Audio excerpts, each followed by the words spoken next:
Bienvenue sur PGF Podcast, une source d'inspiration pour une vie meilleure. PGF Podcast est une source d'inspiration pour une vie meilleure. Chaque semaine, nous partagerons ensemble avec sagesse et bienveillance des principes et des valeurs bibliques, des expériences de vie, des témoignages et plein d'autres thématiques pour nous accompagner tous les jours à dénouer des difficultés, à s'édifier et à s'encourager pour atteindre nos objectifs et l'avenir que nous désirons.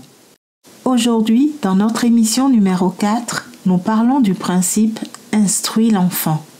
Je pense que ce principe est un sujet très important et je t'invite à rester jusqu'à la fin pour être édifié. Salomon exhorte les parents dans Proverbe 22, verset 6, je vais te le lire, « Éduque l'enfant selon la voie qu'il doit suivre, et quand il sera vieux, il ne s'en détournera pas. » Mon ami, quel verset apparemment simple, mais extrêmement compliqué. Ce verset n'est pas une promesse faite aux parents qui élèvent correctement leurs enfants, mais un avertissement à ceux qui permettent à leurs adolescents de grandir sans conseil, qui les élèvent pour qu'ils suivent leur propre chemin et non les voies du Seigneur. Salomon écrit plus loin, toujours dans Proverbe 22 au verset 15, que la folie est liée au cœur de l'enfant. Il a évidemment reconnu que les enfants n'ont pas tendance à faire eux-mêmes le bon choix. Alors, il nous est donc très important en tant que parents de donner une bonne base à nos enfants dès leur jeune âge et de leur enseigner le dessein de Dieu, le plan et les projets de Dieu pour leur vie.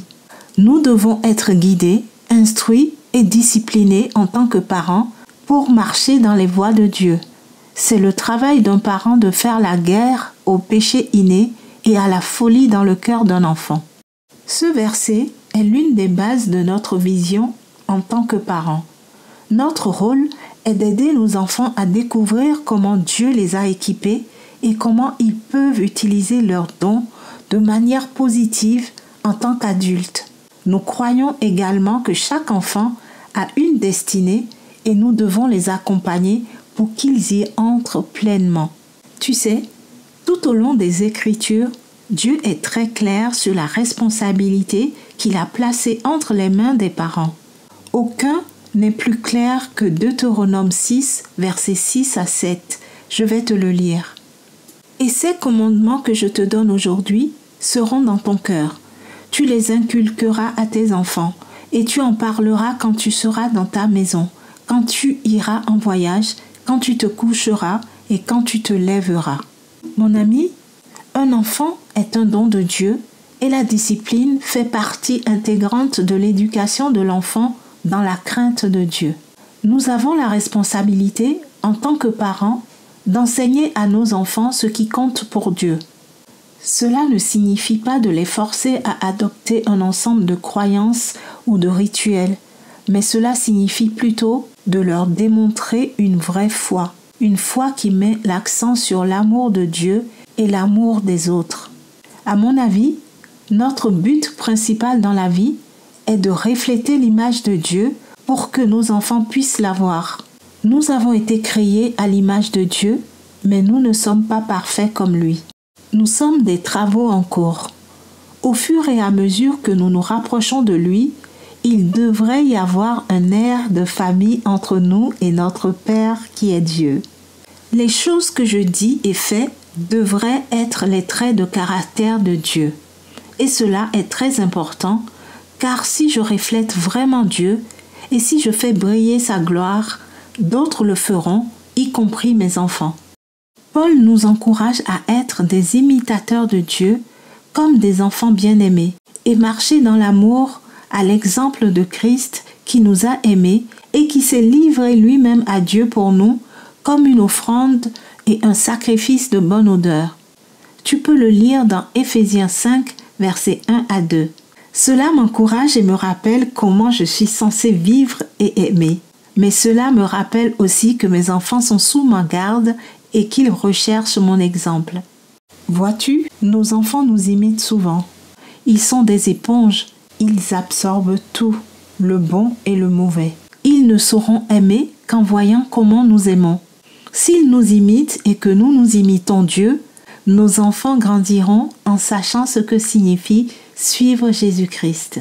Nos enfants ont besoin de connaître l'auteur de qui ils sont afin de comprendre pour qui ils ont été créés. Nous sommes tous uniques et si précieux aux yeux du Seigneur. C'est une vérité que nos enfants doivent connaître. 2 Timothée 3, verset 15 nous dit, je vais te le lire, « Depuis ton enfance, tu connais les saintes écritures qui peuvent te rendre sage en vue du salut par la foi en Jésus-Christ. » D'ailleurs, mon expérience personnelle en est un exemple. Je suis née dans une famille chrétienne et dès mon plus jeune âge, mes parents m'ont appris à connaître Dieu, son amour, le sacrifice de Jésus à la croix pour moi et l'obéissance à l'autorité. Une fois devenue grande, et bien qu'étant dans un nouvel environnement, hors de ma famille, je ne perdis pas de vue les fondements, les valeurs et les principes que mes parents m'ont inculqués dès mon jeune âge. Jusqu'à ce jour, ce dépôt à l'intérieur de moi m'a permis de chercher à connaître encore plus Dieu personnellement et à lui faire confiance. Devenue mère à mon tour, j'ai éduqué mes 2 enfants d'après la voie qu'ils doivent suivre et j'ai la ferme conviction qu'ils ne s'en écarteront pas.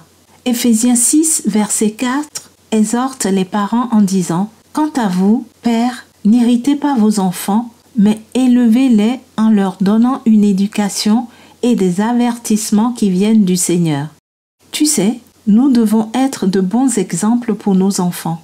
Lorsque les enfants nous voient honorer Dieu dans notre maison, lorsque nous prions avec eux pour toutes choses, lorsque nous leur démontrons que marcher avec Dieu apporte la joie et le contentement et non pas l'ennui et les restrictions, alors ces choses que nous pensons être petites inculqueront des valeurs chez nos enfants et ils développeront une soif pour les choses de Dieu. Nous devons avoir un style de vie et des comportements éducatifs qui correspondent aux besoins de nos enfants. Nous devons les encourager, leur accorder de l'importance, les aimer, croire en eux, développer leur estime de soi et leur confiance en eux. Nous devons également leur montrer nos limites en respectant leur intégrité sans les humilier. Cette approche permettra aux enfants d'apprendre à parler de leurs émotions, à communiquer de façon respectueuse et à reconnaître ce que ressentent les autres. Mon ami, nous arrivons à la fin de ce podcast. Mais avant de terminer, il est important de reconnaître la vérité que contient ce verset. Dieu nous a confié une responsabilité incroyable en plaçant des enfants sous notre garde. La famille est le principal mécanisme que Dieu utilise pour faire grandir son royaume et faire grandir son peuple. En conséquence, il est de notre devoir d'enseigner Dieu à nos enfants. Parfois, certains de nous parents avons vu nos enfants plus âgés s'éloigner de la foi. Mais Dieu, et oui, Dieu est fidèle. Il opère toujours par son Saint-Esprit dans la vie de ses enfants. Il est le Dieu des temps et des circonstances. Il protège nos enfants du mal et au bon moment, ces enfants qu'on croyait s'être éloignés de la foi reviennent à Dieu. Dieu est bon. Amen. Nous connaissons tous l'histoire de l'enfant prodigue qui en est un exemple. Je t'invite à le lire dans l'Évangile selon Luc au chapitre 15 du verset 11 au verset 32.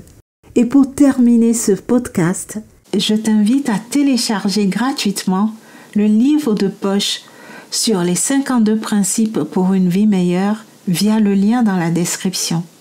Merci d'avoir été là jusqu'au bout sur PGF Podcast. Je te donne rendez-vous la semaine prochaine pour une nouvelle émission où on grandit tous ensemble avec Dieu. Je t'encourage à partager ce podcast et à le faire connaître au plus grand nombre. Abonne-toi si tu ne l'as pas encore fait. Et je t'invite enfin à nous laisser un pouce si tu regardes ce podcast sur YouTube et mets-nous des étoiles si tu nous suis sur Spotify. Je te dis, sois inspiré pour une vie meilleure.